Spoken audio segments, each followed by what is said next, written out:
வாழ்வில் வார்த்தை ஊழியங்கள் வழங்கும் இன்றைக்கான இறை வார்த்தை.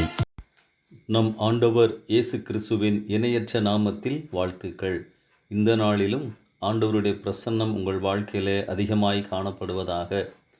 கர்த்தருடைய பிள்ளைகளாகிய நம்மிடத்தில் ஆண்டவர் எதிர்பார்க்கின்ற காரியம் நம் ஆராதனைகள், காணிக்கைகள், ஊழியங்களை காட்டிலும் அவருக்கு நம் வாழ்வில் எல்லா நிலைகளிலும் முதலிடம் கொடுக்க வேண்டும் என்பதுதான்.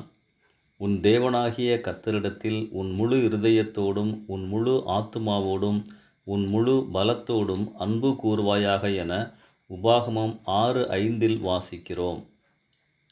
கர்த்தரை நேசிப்பவர்கள் தங்கள் வாழ்வின் எல்லா நிலைகளிலும் அவருக்கு முதல் இடத்தை கொடுப்பார்கள். இயேசுவும் இதை குறித்து இப்படி கூறியிருக்கிறார்: முதலாவது தேவனுடைய ராஜ்யத்தையும் அவருடைய நீதியையும் தேடுங்கள், அப்பொழுது இவைகளெல்லாம் உங்களுக்கு கூட கொடுக்கப்படும். மத்தேயு 6:33. வாழ்க்கை மாறியவுடன், இயேசுவின் தொடுதலை உணர்ந்தவுடன் சகேயுவின் தீர்மானத்தை கவனியுங்கள். அநியாயமாய் சம்பாதித்த பணத்தை திரும்ப கொடுக்கிறேன். அவர் வாழ்க்கையில் பிரதானமாக முதல் இடத்தை பணம் ஆக்கிரமித்திருந்தது. இப்போது அங்கே இயேசு வந்துவிட்டார். இதுதான் முதல் இடம். பவுல் ஆண்டவருடைய பிள்ளையாக மாறியவுடன் இயேசுவை அறிகிற அறிவின் மேன்மைக்காக தான் முதல் இடத்தில் வைத்திருந்த அனைத்தையும் குப்பையாக எண்ணுகிறார். பிலிப்பியர் 3:5-8 பார்க்கிறோம். தன் பாரம்பரியம், அந்தஸ்து, பதவி எல்லாம் பின்னால் சென்று விட்டது. அங்கே இயேசு முதலிடத்தில் வந்து விட்டார்.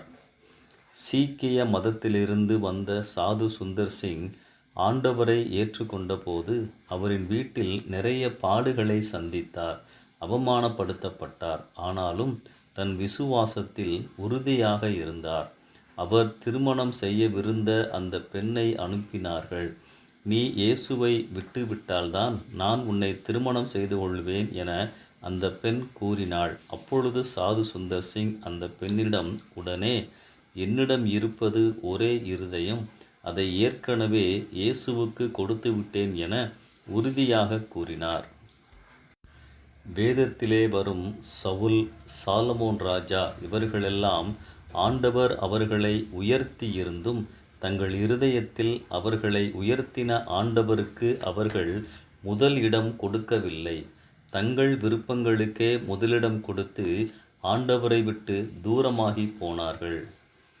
இயேசுவுக்கு முதலிடம் கொடுக்கிறேன் என்றால் என்ன அர்த்தம்? இவைகளை ஆராய்ந்து பாருங்கள்.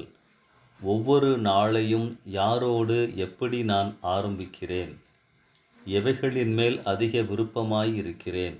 யாரோடு அதிகமாக ஐக்கியமாய் இருக்கிறேன்? யாரோடு, எவைகளோடு அதிக நேரம் செலவழிக்கிறேன்? ஒரு மனிதர் இவ்விதமாய் சொல்கிறார்: இயேசுவுக்கு முதலிடம் அல்ல, முழு இடத்தையும் கொடுக்கிறேன். அன்பானவர்களே, இதைத்தான் இயேசு நம்மிடத்திலே எதிர்பார்க்கிறார். உங்கள் வாழ்வின் எல்லா பகுதிகளிலும், எல்லா தீர்மானங்களிலும் அவரை முன் வையுங்கள். அதற்குரிய ஆசீர்வாதங்களையும் பெறுவீர்கள். நாம் அவருக்கு முற்றிலுமாக சொந்தமானவர்கள்.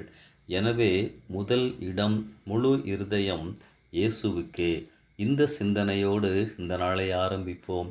கர்த்தர் உங்களை நடத்துவாராக. ஆமென்.